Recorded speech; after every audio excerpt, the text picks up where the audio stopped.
qui sera sauvé.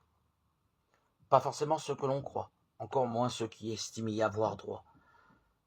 Dans l'évangile de Jésus-Christ selon saint Luc, chapitre 13, 9, 56, Jésus nous avertit solennellement. Efforcez-vous d'entrer par la porte étroite, car je vous le déclare, beaucoup chercheront à entrer et n'y parviendront pas.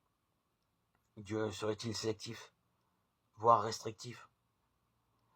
Au contraire, il désire rassembler l'ensemble de l'humanité.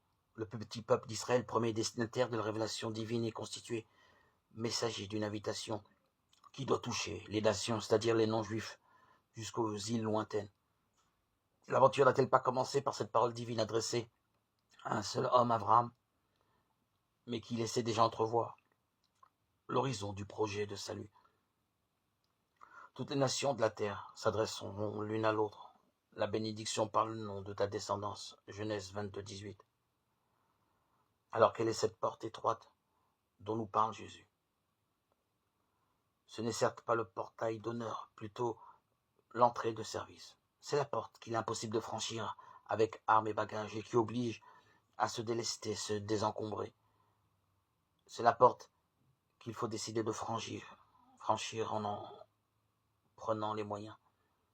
Pas d'accès au salut sans conversion, et comme le rappelle avec réalisme l'Évangile, il n'est pas facile d'accepter les leçons que Dieu nous envoie pour nous corriger.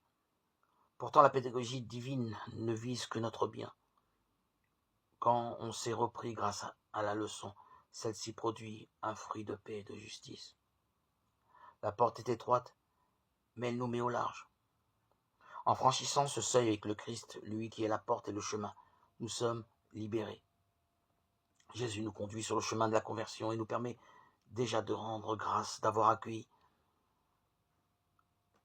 son amour dans nos vies et ainsi entrer dans le royaume.